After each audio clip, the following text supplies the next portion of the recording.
Before we start, I would want you to hit that red subscribe button so you never miss out on any of our videos. Hey guys, what's up? Welcome back to Finale. Here are 8 90-Day Fiancé couples who pissed off fans worldwide. Number 8, Mohammed and Danielle. Can we even say that these two were ever a couple? Back in 2016, Danielle, a mother of 4, got engaged to a young Tunisian man, Mohammed. They met in an online chat room, but unfortunately their connection was built on mutual lies. Mohammed lied about having a job, while Danielle concealed the fact that she was broke. And both used each other for their own purposes. A desperate mother wanted a younger partner, and her fiance took advantage of that to get a green card. Classic? Maybe.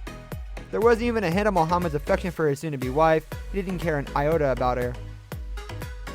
And when he moved to a small house with 3 potential teenage stepdaughters and learned the truth about Danielle's money issues, he forced himself to go through with the wedding.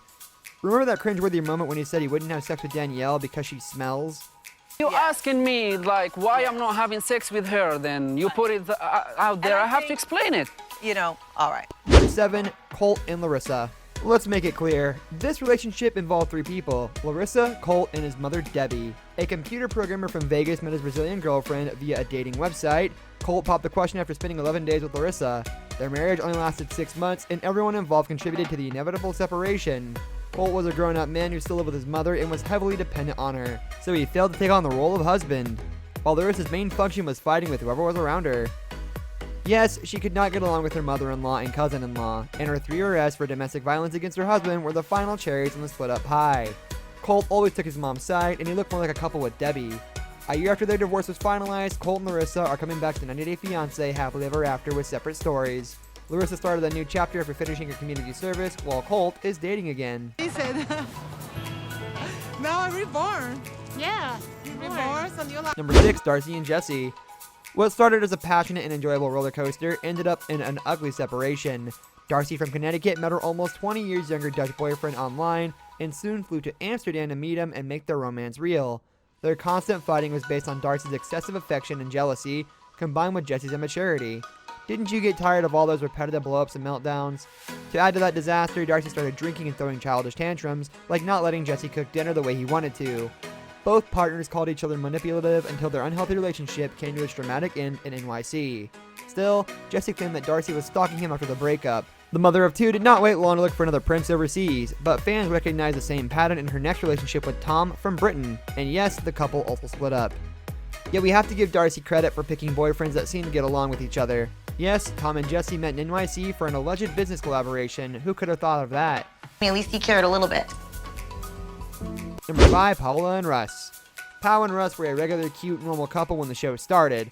They are one of the few original couples from season 1 that made it. Initially, Pao was a fan favorite, and people thought Russ was extremely lucky to have her, especially looking like she does. Unfortunately, they both have grown to be extremely annoying. This became noticeable when Pao moved to Miami and started acting like she didn't have a man. When Russ showed up and started reacting, we just couldn't keep up with the back and forth. They have now been downgraded to just being on Pillow Talk, and we agree this is the best decision. So congratulations, born in January, right? So, Number 4, Ashley and Jay. Liar, liar, pants on fire. Ashley and Jay are now known as the fakest couple of the series. Jay has been accused of cheating, stealing money, and all sorts of other wild things. Ashley has been accused of faking an illness, lying about the custody of her kids, and her overall relationship with Jay. They routinely ticked off a lot of viewers, and no one could keep track of their story or any of the timelines they were peddling. The couple eventually broke up, or didn't. We don't actually know at this point. Not a misunderstanding. I wish I could go You back. don't misunderstand downloading listen. an app and talking to Can multiple women. That's talk? not a Sure, misunderstanding. can I talk? Number 3, Eric and Leda.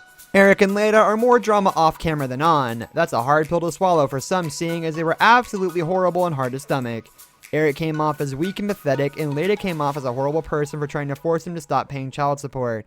The couple is still together, with a few reports coming out where Eric was arrested for a domestic against Leda. He later admitted to having to physically restrain her from harming herself, hence the domestic violence situation. So you would rather get married with me and make me unhappy about it? Wow.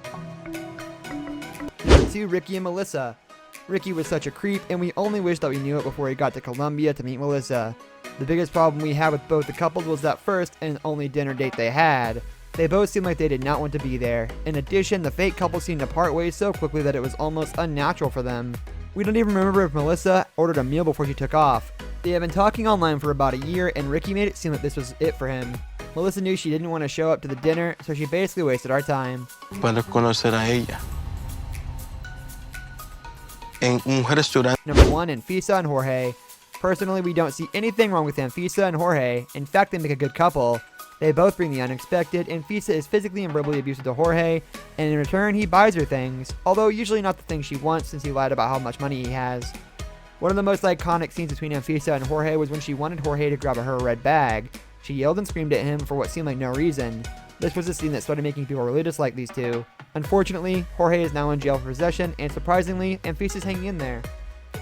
Now that I'm here, he keeps telling me that he can't afford everything. This brings us to the end of our video. I hope you enjoyed it. Hit like if you did, and don't forget to subscribe to our channel so you don't miss out on any of our videos in the future. Also, watch the 2 videos that are on your screen because I'm sure you'll love them. With that, I'll see you in the next video.